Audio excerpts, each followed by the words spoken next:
Sir నమస్కారం sir. నమస్తే. Sir elections కంటే ముందర రామ్ గోపాల్ వర్మ గారు ఎన్నో పొలిటికల్ సినిమాలు తీశారు. వైసీపీ ఫేవర్లో ఉన్న చాలా సినిమాలు అయితే మనం రావడం చూసాం. అయితే ఇప్పుడు ఎలక్షన్స్ అయిపోయిన తర్వాత ప్రభుత్వం మారిన తర్వాత ఆయన ఒక స్టేట్మెంట్ ఇచ్చారు. ఇక పొలిటికల్ సినిమాల జోలికి వెళ్ళను, పొలిటికల్ బయోగ్రఫీలు తీయను అని అంటున్నారు. మరి ఎందుకు ఆయన ఆ నిర్ణయం తీసుకున్నట్టు? అంటే ప్రభుత్వం మారిందనా, ప్రభుత్వానికి భయపడని చెప్పేసి మరి మీ ఒపీనియన్ ఏంటి సార్ వీటిపైన? ప్రభుత్వానికి భయపడో లేకపోతే మరొకటో కాదండి. ఆయనకేవో బ్యాడ్ ఎక్స్పీరియన్సెస్ ఉండుంటాయి, అది వేరే గొడవ. అయితే ఆయన ఈ మాట అన్నది డెన్కి సంబంధించినటువంటి ఒక కార్యక్రమంలో, అంటే ఆయన కొంతమంది ఔత్సాహికులతో కథలు చెప్పించటము, చిన్న చిన్న సినిమాలు తీయించటము, ఇలా ఒక కంటెంట్ బిల్డింగ్ ప్రోగ్రామ్ ఒకటి పెట్టాడు డెన్ నేపథ్యంలో. సో ఆ కంటెంట్ బిల్డింగ్ వ్యవహారానికి సంబంధించినటువంటి ఒక మీడియా సమావేశంలో ఒక రిపోర్టర్ అడిగినటువంటి ప్రశ్నకి ఆయన సమాధానంగా చెప్పాడు, ఇది ఇక ఫ్యూచర్లో అలాంటి సినిమాలు తీయకపోవచ్చు అని. అయితే ఆ అడిగిన రిపోర్టర్ ముఖం కనిపించలేదు, కానీ అడిగిన పద్ధతి కొంత ఇరిటేటింగ్గా ఉంది. ఇరిటేటింగ్గా ఉండటం అంటే ఇన్ ది సెన్స్, ఇప్పుడు ఎలా జస్టిఫై చేసుకుంటారు మీరు?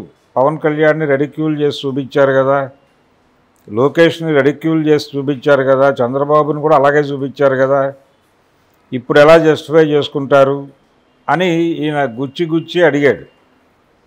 అంటే ఇప్పుడు ఎలా జస్టిఫై చేసుకోవడం ఏమిటి? ఆ సినిమా తీసినప్పటి మూడు వేరు, అప్పటి కండిషన్స్ వేరు, అప్పటి ఆలోచన వేరు. ఇప్పుడు వాళ్ళు అధికారంలోకి వచ్చారు, దానికి దీనికి పోలికేముంది? అది చాలా ఇర్రెలవెంట్ క్వశ్చనే ఆయన అడిగింది. ఈ క్రమంలో, ఈ ఇరిటేట్ చేస్తున్నటువంటి క్రమంలో తను ఆ మాట అన్నాడు. ఒకటి నిజం, నేను ఇక ఫ్యూచర్లో ఇలాంటి సినిమాలు తీయాలని అనుకోవడం లేదు అని. రామ్ గోపాల్ వర్మ థియరీ ప్రకారం, జనరల్గా తను ఫాలో అయ్యేటువంటి థియరీ ఒకటి, ఏది ఎవరు అడిగినా కానీ, అంటే ఒక దశలో ఆయన దాదాపు ఒక పవర్ స్టార్తో సినిమా చేశాడు.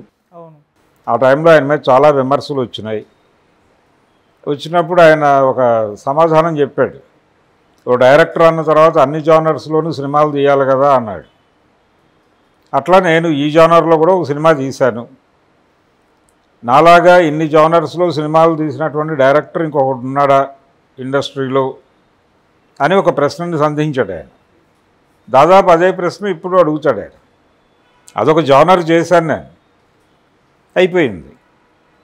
మళ్ళీ ఆ జానర్ చేయాలని మూడు వచ్చినప్పుడు చేస్తాను, లేకపోతే చేయను అంటాడు. రేపు పొద్దున ఎప్పుడైనా చేసినప్పుడు ఇదేమిటి అంటే అప్పుడు ఇలాంటి సమాధానం చెప్తాడు ఆయన కన్వీనియంట్గా. జనరల్గా రామ్ గోపాల్ వర్మ గారి పద్ధతి ఇలాగే ఉంటుంది. అంటే ఆయన కన్వీనియంట్గా ఏది ఉందో దాని ప్రకారం వెళ్ళిపోతాడు ఆయన. దీన్ని ఎవరో విమర్శిస్తారనో లేకపోతే పొగుడుతారనో చేయడు. ఆయన గతంలో గోవిందా సినిమా అప్పుడు సెన్సార్ వాళ్ళతో విభేదాలు వచ్చినప్పుడు, అంటే సెన్సార్ కట్స్ కూడా ఇల్లాజికల్గా చెప్పారు అనేది ఈయన ఫీల్ అయ్యాడు. అందులో కొంత వాస్తవం కూడా ఉంది. ఉదాహరణకి ఒక గుళ్ళో దొంగతనానికి వెళ్ళేటువంటి దొంగకి, గుడిలో దొంగతనానికి వెళ్ళేటువంటి దొంగకి దేవుడి మీద భక్తి ఉండాలని రూల్ ఏం లేదు కదా. భక్తుడు కాదు కదా, దొంగతనానికి వెళ్ళేవాడికి భక్తి ఉండదు. భక్తి ఉన్నవాడు దొంగతనం చేయడు అక్కడ. సో అతను భక్తి లేనివాడు చెప్పులు వేసుకుని లోపలికి వెళ్తాడు కదా, ఇబ్బంది పడ్డ కదా, భక్తుల్లాగా మొత్తం అన్నీ విప్పి అన్ని సిద్ధాంతాలు పాటించి వెళ్ళడు కదా పూజ చేసి. సెన్సార్ వాళ్ళు దాన్ని అభ్యంతరం పెట్టారు, షూ వేసుకుని గుళ్ళోకి ఎలా వెళ్ళినట్టుగా చూపిస్తారు మీరు అని. అక్కడ కొంచెం సెన్సార్ వాళ్ళ పద్ధతితో చిన్న విభేదం ఏర్పడింది తనకి. దాంతో కొంచెం కాంట్రవర్సీ అయింది. ఆ టైంలో అసలు తెలుగులో సినిమాలు తీయను అన్నాడు ఆయన. అన్న తర్వాత కొద్ది రోజులకే సినిమా చేశాడు. ఇలా ఉంటుంది ఆయన ధోరణి. అంతే తప్ప ఆయన ఏదో ఈ మాట అనేసాడు కాబట్టి మళ్ళీ పొలిటికల్ సినిమా చేయడు అని అనుకోనక్కర్లేదు. రెండోది, అడిగినటువంటి రిపోర్టర్ ధోరణి ఎలా ఉందంటే, ఇప్పుడు మీరు వాళ్ళకు అనుకూలంగా మీరు ఎవరినైతే పొగిడారో వాళ్ళని రెడిక్యూల్ చేస్తూ ఏమైనా సినిమాలు తీస్తారా అన్న టోన్లో కూడా కొంచెం కార్నర్ చేసే ప్రయత్నం చేశాడు. ఆ ప్రయత్నం మీద విమర్శగా ఆయన ఆ కామెంట్ చేశాడు, పొలిటికల్ సినిమాలు చేయను అని. రేపు పొద్దున ఎప్పుడైనా అనౌన్స్మెంట్ వస్తాయి, అప్పుడు ఈ సమాధానం చెప్తాడు ఆయన. ఆ జానర్లో అప్పుడు వద్దనుకున్నాను, ఇప్పుడు ఆ జానర్లో సినిమా చేయాలని నాకు ఇంట్రెస్ట్ వచ్చింది, చేస్తున్నాను. మీకేమిటి అభ్యంతరం అంటే అవతల వాళ్ళు ఎవరు మాట్లాడటానికి అవకాశం లేదు కదా.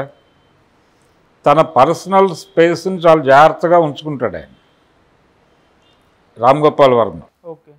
ఆయన అవతల వాళ్ళ స్పేస్లోకి వెళ్తాడు అనే విమర్శ ఉంది, కానీ తన పర్సనల్ స్పేస్ని చాలా జాగ్రత్తగా ఉంచుకుంటాడు ఆయన. ఆ ఏరియాలోకి ఎవరు వచ్చినా కానీ క్షమించడు, ఆ జాగ్రత్తలతోనే మాట్లాడతాడు, ఆ కాషన్తో ఉంటాడు ఆయన. అందులో భాగంగా ఇచ్చినటువంటి ప్రకటనే తప్ప ఆయన ఫర్దర్గా భవిష్యత్తులో పొలిటికల్ సినిమాలు తీయడు అనే ఒక గ్యారంటీగానో లేకపోతే అదేదో హామీగానో శాసనంగానో తీసుకోనక్కర్లేదు. సరే, వీళ్ళని విమర్శిస్తూ చాలా సినిమాలు తీశారు కదా, అంటే టీడీపీ వాళ్ళని, లోకేష్ గారు కానివ్వండి లేకపోతే చంద్రబాబు నాయుడు గారు, ఇప్పుడు వాళ్ళు కక్ష సాధింపేమని ఆర్జీ గారి పైన చేసే ప్రయత్నం చేస్తారంటారా? డెఫినెట్గా చేయరు. ఎందుకంటే రామ్ గోపాల్ వర్మ జోలికి రావటం వలన వాళ్ళకు వచ్చేటువంటి ప్రయోజనం ఏమి ఉండదు. ప్రయోజనం అంటే వర్మ తన అభిప్రాయాలు చెప్పానంటాడు ఆయన. నాకు అనిపించింది, నేను సినిమా తీశాను, అలా అనిపించకూడదు అని ఎక్కడైనా ఉందా అని ఆయన పద్ధతిలో అవతల వాళ్ళని ఇంట్రాగేట్ చేయడం మొదలు పెడితే తట్టుకోలేరు. అందుకని ఎట్టి పరిస్థితుల్లోనూ ఆ పని చేయరు. గతంలో ఆయన మీద నాగబాబు, చిరంజీవి కామెంట్స్ చేసినప్పుడు కూడా అదే ధోరణిలో రియాక్ట్ అయ్యాడు ఆయన. అందుకని ఇప్పుడికిప్పుడు ఆయన మీద ఏదో కక్ష సాధింపు చర్యలు అవి డెఫినెట్గా పెట్టుకోరు. ఇతర కార్యక్రమాల మీద దృష్టి పెడతారు వాళ్ళు. ఈయన ఎలాగూ ఇప్పుడు వాళ్ళతో ట్రావెల్ అవ్వలేడు కాబట్టి, అంటే పవర్లో ఉన్నటువంటి పాలిటిక్స్ మీద, పవర్ పాలిటిక్స్ అంటే అధికారంలో ఉన్న వాళ్ళకి వ్యతిరేకంగా సినిమా తీసిన చరిత్ర కూడా ఉంది కదా వర్మకి. అది కూడా చెప్పాడు ఆయన వేదిక మీదే. అంటే పవర్లో ఉన్న వాళ్ళకి అంటే మీరు భయపడతారా అన్న టోన్లో కూడా ఒక ప్రశ్న వెళ్ళింది. అదేమిటి, తెలుగుదేశం అధికారంలో ఉన్నప్పుడు కదా నేను లక్ష్మీ ఎన్టీఆర్ తీసింది అన్నాడు ఆయన. ఆ వివాదం అయింది కదా, అది అక్కడ రిలీజ్ కానివ్వలేదు, ఈయన వెళ్ళాడు ఎయిర్పోర్ట్లోంచి బయటికి వెళ్ళనివ్వలేదు, అదంతా చూసాం కదా మనం అప్పుడు. అందుకని ఆయన తన మార్జిన్, తన స్పేసు చాలా జాగ్రత్తగా చూసుకుంటాడు.